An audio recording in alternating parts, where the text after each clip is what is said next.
Chapter 4 just got a huge update, adding a ton of new content and fixing a bunch of things we're gonna go over today, along with a ton of news from the developers when it comes to behind the scenes, cut GrabPack hands, some new tiny looks into Chapter 5 and Poppy's future, plus a few other updates we're gonna talk about today. So getting right into some big developer updates, recently the content creator Tibbers did an interview with the former mob dev and chapter director, Isaac, and while most of the time these interviews contain minor reveals about small things, this one was a bombshell with a ton of new info and some interesting points I wanted to discuss. Firstly, when asked about some behind the scenes, starting with Chapter 1, they confirmed that the minigame Musical Memory in Chapter 2 was originally supposed to be in Chapter 1, something that we already kind of knew through past BTS, but he also shared with us this board showing us the original outline and how it would appear in the game that would seemingly be entered from the lobby area here, along with all sorts of other scrapped puzzle stuff over here. And more interestingly, he also talked about how in Chapter 1, we go into the left room here and progress forward. That's pretty much all for that area. But originally, it was going to be much bigger with multiple rooms and areas to explore. Isaac even shared some of what the old concepting for this was going to look like, while specifically citing that one of these rooms was going to have an office cubicle area, where in one concept, after doing some puzzles here, we would power the innovation room, formerly known as the production room at the time, which would contain a mass-producing toy machine and the Huggy chase, which likely turned into the Make-a-Friend room in the final version, while in Concept 2, they were going to have Elliot Ludwig's office here in the cubicles and have Huggy emerge from there. But that is really just the beginning, because if you've watched previous news videos, we've discussed how Isaac confirmed to us Bron the dinosaur was going to be in multiple chapters as a heavy fan request, but got cut from all of them with no real explanation as to why. They did mention Bron was originally going to take Dog Day's place, but that's all. Well, in this interview, he goes much more in depth, saying that originally in Chapter 3, we were supposed to explore the unused toy store in Playcare, which if you've watched any behind the scenes of, was discovered to be the original place of the prototype shrine before it was moved into the caves. But Isaac also tells us this area was going to be much more important. It was going to be the area we explored after Home Sweet Home, and after completing some minor tasks inside, we would open up an area that would reveal a Playtime Co tunnel system that inside had a semi-truck that we needed to drive back to the Playcare lobby. However, when entering the semi-truck, a Bron toy from the toy store would suddenly come alive and chase us down, while red smoke blew in our face, making us hallucinate driving through a forest. I'm not joking, this was a real idea, he said. Now, this was apparently shut down pretty early for being a bit silly, but that would have definitely been extremely cool if I'm being honest. I don't care if it would have been silly. And in Chapter 4, he also confirmed Bron was supposed to take the place of Yarnaby before they decided they wanted a new toy for the spot. In some more behind the scenes, Isaac told us Catnap was originally supposed to be a bear named Lullaby Bear that would sing us songs to put us to sleep, and also confirmed some larger things like that Chapter 3 had 2 different GrabPacks get cut from the final version in concepting. One being a remote control GrabPack hand that you could shoot and have it move around independently on 2 fingers, presumably to explore small areas or for more complex GrabPack puzzles. And they also wanted to do a GrabPack hand made from elastic plastic that could be shot around and stretched to make shapes. But in terms of any new content we can get in the future, the most Isaac said was that, for one, the original backstory of Poppy and the prototype has been created from the start and actually hasn't been uncovered yet. And when asked about if the devs would ever potentially make a spin-off that takes place in the Hour of Joy playing as an employee, he hinted that it was an idea that they had and could come in the future. I mean, I want a spin-off of the Hour of Joy where we play just a random character that in the end does not live, they die. I think that's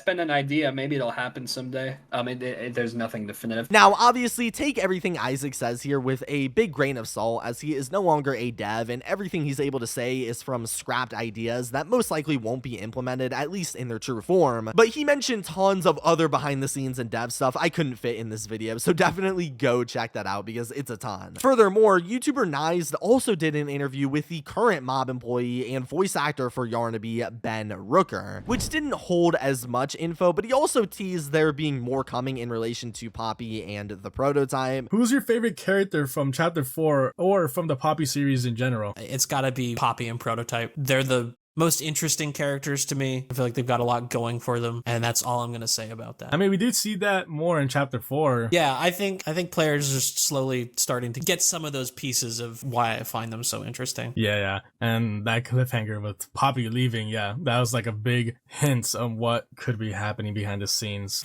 Rubs my hands together.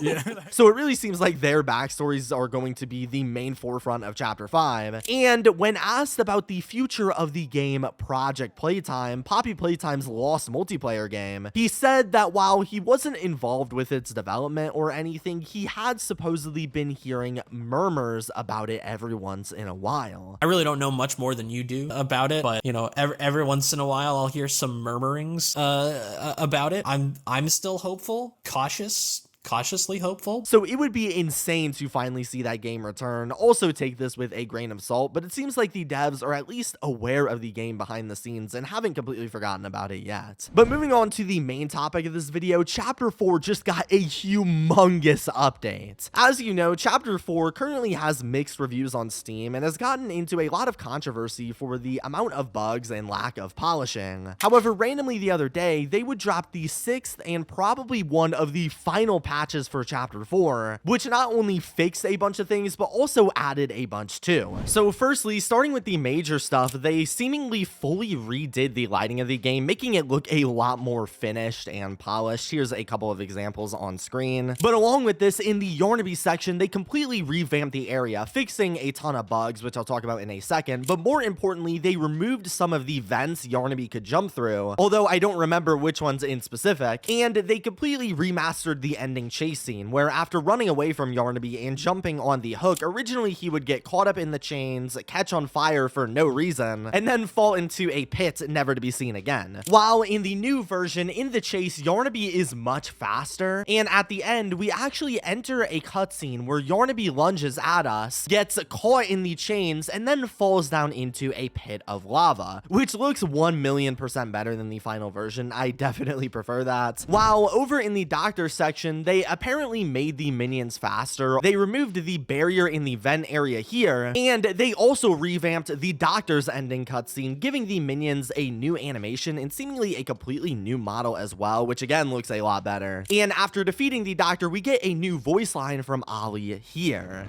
Yes!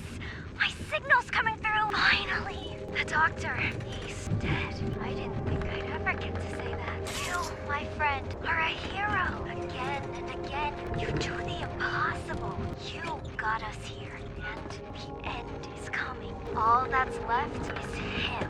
Let's regroup at Safe Haven. Take stock. Talk boy there. In some smaller changes, over in Doey's boss fight, they fixed an issue where an invisible shield was preventing Doey's dough barrage attack from reaching the player, added additional effects to better highlight which of Doey's heads to target during the tendril grab attack, updated Doey's behavior when transitioning to range state with a canister lodged in his body, made Doey's burrow more obvious and showing its effect before he burrows out, addressed several issues that were preventing Doey from chasing the player in the pit, fixed an issue that would cause players to lose their right hand during the Doey boss fight, reduced the timer on the liquid nitrogen depots after removing a canister, fixed an issue where Doey started chasing the player while the loading screen was displayed, and adjusted the player crawl speed during the Doey chase sequence. In Yarnaby's boss fight, they fixed an issue where Yarnaby could potentially become stuck in hidey holes, addressed an issue where Yarnaby would vent back to the top room when the player was in the main area, fixed several issues where Yarnaby could grab players through walls, Yarnaby will move to the search location in the conveyor section even if the player makes noise, Yarnaby is more consistently present around the player throughout the level, especially in the machine puzzle room. Furthermore, in Safe Haven, they fixed an issue that was preventing players from pulling out the square piece from the generator, added a breathing shader to the critters in Safe Haven, fixed an issue where the Ollie VHS tape was tinted red instead of beige, and a ton of other minor stuff, like they mixed the mini Huggies in the prison graveyard sequence with some nightmare critters, updated the game's credits, and so many other bugs and issues I won't go into in this video. So speaking on it all, this update is insane. They've implemented a ton of things that fans have wanted, while also seemingly finishing and polishing up the title a bit more. It seems like things like the Ollie voice line and the better lighting were supposed to be in the final version, but they didn't have time to finish it. So it seems like Chapter 4 is finally reaching a mostly finished state, at least for the most part. As the added content is good, yes, and is a major improvement, although I don't know if I'm alone on this, but honestly, after the fact, I noticed there were a lot of new glitches, at least when gathering footage for this video. For instance, when loading into the doctor section, I would just walk through the entrance and fall off the map, or weirdest of all, with the Doey sequence, which had a bunch of changes. When I replayed it, Doey randomly lost his arms midway through, and I kept getting stuck at the top of the walls, just to then have him randomly launch me 1,000 feet into the air over and over and over again, to the point where I couldn't even beat it. So it seems like there are a ton of issues that still need to be fixed, seemingly even new ones that are coming with each patch. But if you haven't played the game since any of the patches, especially this one, I definitely recommend trying it again. And if you do, let me know what you think down in the comments below. And if you don't have the game yet, here's a couple Steam keys to go do so.